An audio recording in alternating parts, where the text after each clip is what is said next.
16-year-old Ella sat on the worn-out steps of her mother's front porch, clutching the last of her belongings in a plastic bag. Her eyes, swollen from hours of silent crying, stared blankly at the cracked pavement in front of her.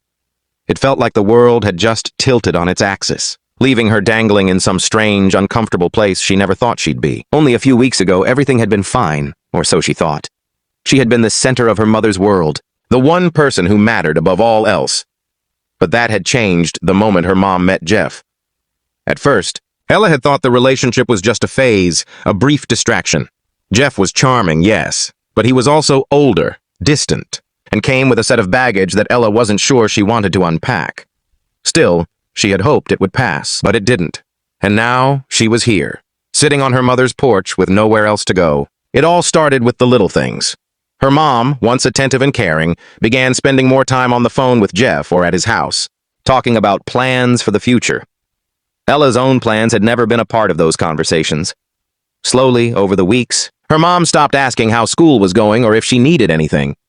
When Ella came home late from hanging out with her friends, her mother's eyes would glaze over, a blank smile on her face, too distracted to even give a simple good night. Ella had tried to talk to her mom about it. She had tried to explain how she felt left behind, how she missed the days when it was just the two of them. But each time she did, her mother would brush her off with a vague excuse or an apology that didn't seem to carry much weight. "I'm just busy with work, honey," her mom would say, though Ella knew that wasn't entirely true. It was Jeff that occupied her thoughts, not work. The tipping point came one evening when her mother invited Jeff and his two kids, Caleb and Sophie, to dinner. Ella was already uncomfortable around them, feeling like the new additions to the family were taking away all the attention she used to get. Still, she tried to be polite, sitting through the awkward dinner where Jeff made jokes she didn't find funny, and Caleb and Sophie ignored her entirely. Afterward, when the dishes were being cleared, her mom turned to her and said, "Ella, I've been thinking. You know, Jeff and I are talking about moving in together, and I think it's time we make a few changes here." Ella's stomach tightened. "What kind of changes?" she asked, hoping against hope that she was wrong. Her mom hesitated, a flicker of discomfort passing across her face before she said, "Well, I think it would be better if you stayed with your dad for a while. Just until things settle down, you know?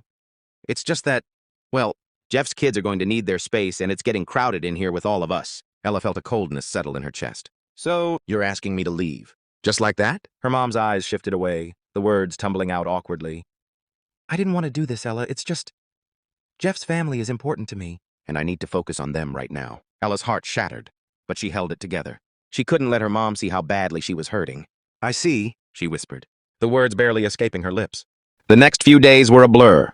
Ella stayed in her room, packing up the few things that mattered most to her. She had tried to talk to her mom once more, begging for understanding, but her mom's responses grew increasingly defensive and distant. She said she wasn't choosing Jeff over Ella, but her actions told a different story. Now, sitting on the porch with the bag in her hand, Ella realized the truth. Her mother had chosen her new family. Jeff, Caleb, and Sophie had come into their lives like a whirlwind, sweeping Ella's existence away in a storm of new routines and expectations. Her dad was remarried and lived in a small apartment that barely fit him, his wife, and their toddler. There was no room for Ella there. Her friends, though supportive, were no help. Their homes were full, their own lives filled with their own struggles and concerns. Ella's thoughts spiraled, the weight of abandonment pressing down on her chest. She didn't understand how her mother, who once promised to never let anything come between them, could do this. The anger, the betrayal, and the confusion swirled together until they felt suffocating. But as the night grew darker, something inside her began to shift. This wasn't the end. No matter how much it hurt, Ella refused to be a passive victim of her mother's decisions. She had been strong before, had taken care of herself when no one else did, and she would do it again. With a deep breath, she stood up from the porch and walked down the stairs, the cool night air biting at her skin. She didn't know what the future held, but she was going to find a way forward. She wasn't going to let her mom's choices define who she was or who she could become. Ella wasn't going to be forgotten. She wasn't going to be cast aside.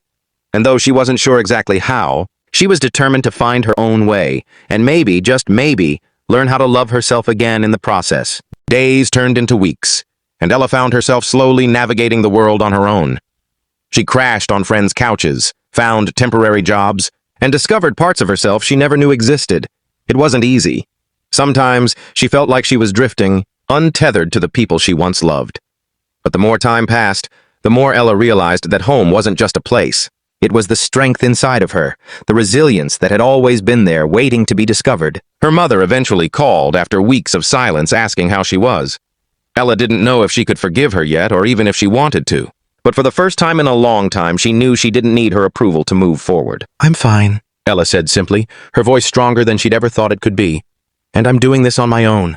And with that, Ella began to truly understand the meaning of family, not as something that could be given or taken away, but something she could create on her own terms.